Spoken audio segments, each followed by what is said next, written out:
tous ceux qui, à 30 ans, aujourd'hui, se retrouvent à des dîners avec des amis qui sont en couple depuis plusieurs années et qui se sentent de plus en plus isolés par rapport à certaines situations qu'ils ne peuvent pas vivre eux, c'est-à-dire des projets de mariage, d'enfants, d'emménagement, d'acheter un appartement. Et c'est vrai qu'autant à 25 ans, il y a une forme de légèreté, on rigole de tout ça parce qu'on est plutôt insouciant, mais c'est vrai que des fois, il y a une forme de tristesse ressentie par des personnes qui se retrouvent en effet de plus en plus isolées. Et donc,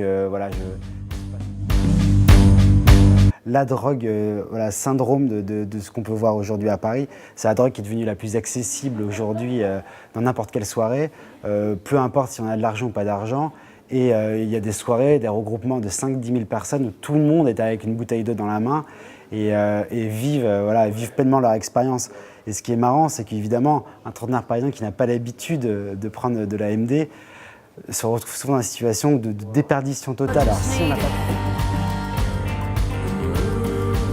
L'amnésie à 30 ans, en fait, elle est partielle, mais surtout, elle fait bizarre parce que c'est vrai qu'on se souvient de tout quand on est plus jeune, toutes les soirées qu'on a passées entre amis, quand on sort, quand on boit jusqu'à 6 h du matin, on s'en souvient parfaitement un an plus tard. Ce qui est bizarre, c'est que quand on arrive à 30 ans, on ne se souvient plus vraiment du souvenir qu'on a il y a 3 mois quand on est sorti avec quelques amis. Donc on se dit, est-ce que c'est moi qui perds la mémoire parce que j'ai trop consommé d'alcool ou autre chose, ou est-ce que c'est juste le fait que c'est des choses qui deviennent moins importantes finalement avec le temps et que les choses concrètes, elles se font rares aujourd'hui dans son existence. Donc je pense que c'est plutôt une amnésie qui est liée au fait qu'on a besoin d'accomplir des choses importantes à un moment dans sa vie et que les soirées plus légères ou les moments plus légers, à force d'en cumuler, on commence à en oublier certaines surtout.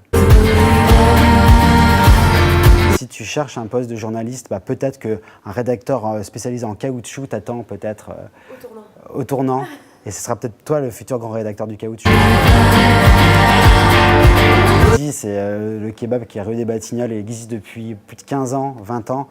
Ils sont là depuis que le quartier s'est boboisé. Ils étaient là avant, eux ils étaient là avant. Et il faut y aller, c'est le meilleur de Paris.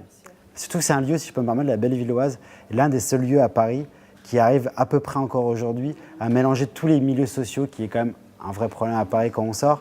Et la Bellevilloise va brasser différentes personnes sans étiquette particulière. Et c'est peut-être pour cela que les gens aussi s'y sentent, ceux qui aiment la Bellevilloise sont fidélisés. En fait, je suis parti du principe que déjà, à force d'utiliser ce mot, à force de parler que de ça, en fait, on ne sait même plus de quoi on parle. C'est la même expression que le mot beauf. Dire que quelqu'un est beauf, est-ce juste le fait qu'il soit passionné par le foot, par exemple, et qu'il boit de la bière, ou c'est parce que c'est un comportement et une manière de faire qui est vulgaire? C'est pareil pour le bobo, on dit que c'est un bobo parisien. Un bobo parisien, c'est la personne qui va rue des Martyrs parce qu'il aime la boulangerie rue des Martyrs et donc c'est un bobo automatiquement, ou c'est que c'est un comportement, un mode de vie de gauche, écolo, de penser que il faut toujours être dans l'air du temps, que son style vestimentaire doit prédominer sur le reste. Est-ce que c'est ça? Moi, je pense que déjà, il faudrait arrêter d'employer ce mot qui n'a plus aucun sens aujourd'hui et qui, lorsqu'on habite à Paris, est systématiquement utilisé par n'importe quelle autre personne qui n'habite soit pas à Paris, ou soit qui s'estime au-dessus de cette personne-là.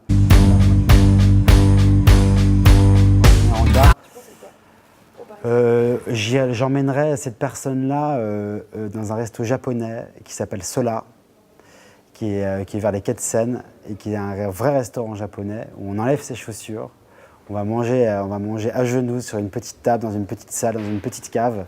Là, on est coupé du monde, c'est très romantique. En fait, la ligne 13, c'est l'histoire de tous ces usagers qui vivent un calvaire au quotidien et qui ne savent plus comment l'exprimer. Donc c'était une forme d'hommage.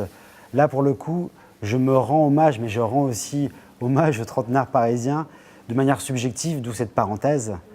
Et de parler de tous ces petits grands tracas qu'on va rencontrer quand on est trentenaire parisien. Évidemment, ces problèmes que j'ai rencontrés, que le personnage du livre rencontre, c'est évidemment pas toujours le cas pour certains trentenaires, mais je pense que tout le monde peut se retrouver à travers certaines situations ou certaines observations de la vie d'un trentenaire qui n'est pas toujours facile, même si c'est vraiment pas la plus difficile.